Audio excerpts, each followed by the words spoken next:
গতকালকের ভিডিওতে বলছিলাম না যে এটা আসলে কি সফল রেস্কিউ অপারেশন নাকি এটা হচ্ছে হলিউডের স্ক্রিপ্টেড কিছু।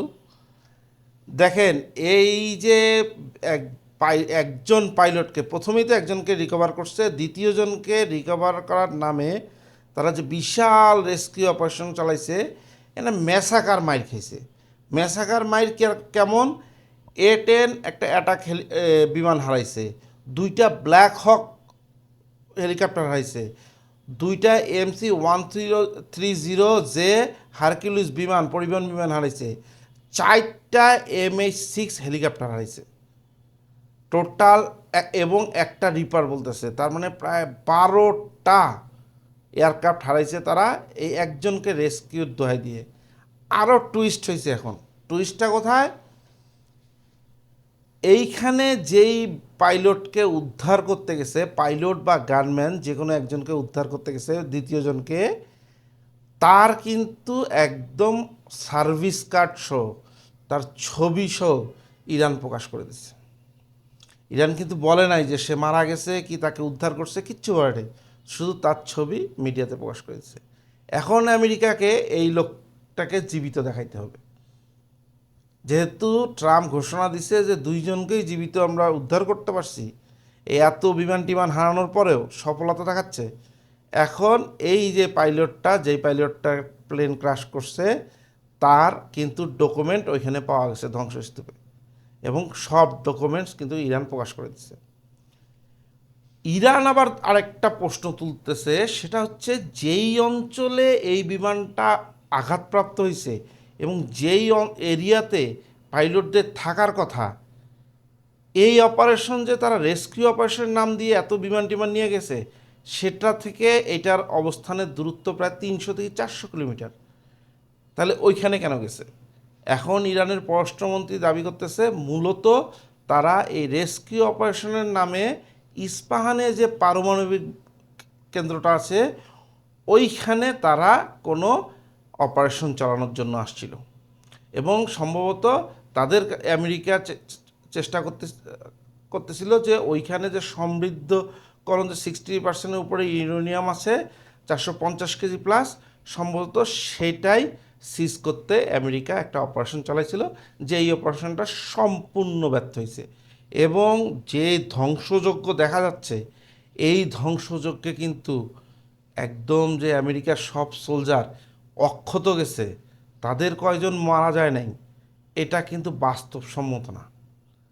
আমেরিকা একটা কাজ শুরু থেকে করতেছে এই যুদ্ধে, তাদের যে অফিসাররা যাচ্ছে অপারেশনগুলোতে বা ওই অঞ্চলে যে অফিসাররা আছে যারা মারা গেছে, শুধু 6 জনের ডেড বডি আমেরিকায় পৌঁছেছে, তাদের বাদে এখন পর্যন্ত যারা অসুস্থ বলতেছে আমেরিকা, তাদের কিন্তু লিস্ট প্রকাশ করতেছে না। এমনকি যেই হেলিকপ্টার, যেই বিমানের যে 2জন পাইলটকে রেস্কিউ সফল বলতেছে, সেই 2জন পাইলটের পরিচয়ও কিন্তু আমেরিকা এখন পর্যন্ত ঘোষণা করেনি। তার মানে সামথিং ফিশি, সামথিং রং। অনেক হতাহত হয়েছে আমেরিকান সৈন্যের। এই সব মিলায় তো ট্রাম্প আজকে রাত 12টার দিকে বলতেছে, মানে আমেরিকার রাত 12টা, বাংলাদেশ সময় হচ্ছে আগামীকালকে ভোর 6টায়, যে এমন হামলা চালাবো যে 4 ঘন্টার মধ্যে আমেরিকাকে ধ্বংস করে দেব। আমেরিকার ব্রিজ বলে কিছু থাকবে না, আমেরিকার পাওয়ার প্ল্যান্ট বলে কিছু থাকবে না। সে আবার এগুলোর নাম দিছে power plant day, bridge day. কতটা বর্বর এই লোক! মানে আমেরিকা আসলে এদেরকে কীভাবে রাখছে একটা মানসিক রুগী। Are there certain kinds of civilian targets, though? I'm thinking I don't want to schools or tell you that. hospitals that you I don't want to tell you that. We have a plan because of the power of our military, where every bridge in Iran will be decimated by 12 o'clock tomorrow night, where every power plant in Iran will be out of business, burning, exploding, and never to be used again. I mean, complete demolition. সে এরকম public প্রপার্টির উপর এইভাবে হামলা চালানোর ঘোষণা দিচ্ছে, যেটা আন্তর্জাতিক যুদ্ধ অপরাধের শামিল।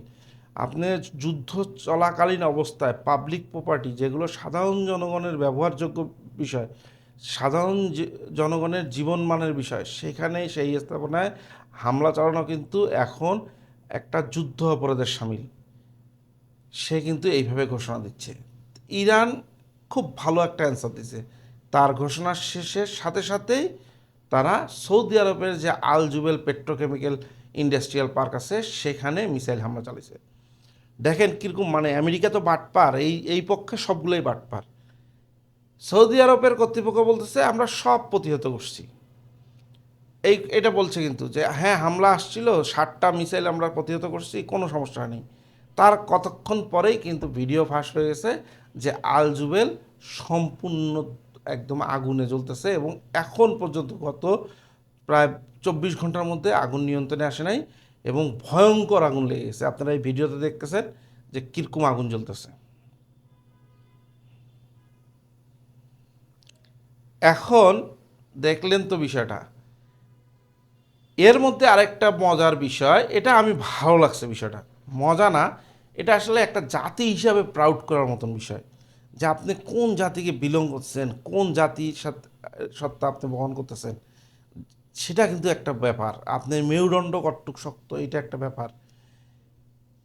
যেই ঘোষণা দিছে হচ্ছে ট্রাম্প যে পাওয়ার প্ল্যান্ট এবং ব্রিজে হামলা চালাবে, সাথে সাথে ইরানের সাধারণ নাগরিক, একদম শিশু থেকে শুরু করে যুবক যুবতী বয়স্ক সকলে এইসব পাওয়ার প্ল্যান্টের সামনে এসে অবস্থান নিছে, তারা ওইখান থেকে সরবে না। এমনকি আপনারা জানেন যে ইরানও কিন্তু বেশ কয়েকটা ইভেন্টে গোল্ড মেডেলিস্ট, অলিম্পিকে, এই প্লেয়ারগুলো পর্যন্ত এইসব পাওয়ার প্ল্যান্টের সামনে এসে দাঁড়াইছে, তারা তাদের পাওয়ার প্ল্যান্ট বাঁচাবে, প্রয়োজনে জীবন দিবে। তো এই জাতিকে কিভাবে হারাবেন? আপনি বোম্বিং করে তাদের স্থাপনা ভাঙতে পারেন, তাদের মেরুদণ্ডের হেরফের হবে না। এটা ইসরায়েলের ইহুদি না যে একটা অন্য কাউকে হামলা করে নিজেরা দৌড়ে যায় বাংকারের ভিতর লুকাবে। এদের নেতা থেকে শুরু করে দেখছেন বড় বড় নেতারাও পাবলিক প্লেসে সাধারণভাবে হেঁটে বেড়াচ্ছে, হ্যাঁ মারা যাচ্ছে। এবং এরা যুদ্ধকে তো মানে যুদ্ধক্ষেত্রে মরাকে এরা সবচেয়ে সম্মানের মনে করে। তো এই জাতিকে কিভাবে হারাবেন? আরেকটা মজার ইনফরমেশন দিয়ে শেষ করি, সেটা হচ্ছে ইরানের স্পিকার বলছে যে আগামী ট্রাম্প তো আমাদেরকে হামলা করবে, আমরা এর বিনিময়ে ট্রাম্পের আমেরিকার যত স্থাপনা আছে 20 ঘন্টার মধ্যে ধুলায় মিশাই দিব এই উপমহাদেশ অঞ্চলে, এবং ইসরায়েলেরও কোনো স্থাপনাকে বাকি রাখবো না। আমরা এখন আর মানবিক কোনো চিন্তা করবো না, যদি আমাদের পাওয়ার প্ল্যান্টে আঘাত হানে তাহলে ওই অঞ্চলের মানুষকে আমরা পানি না খাওয়ায় মারবো।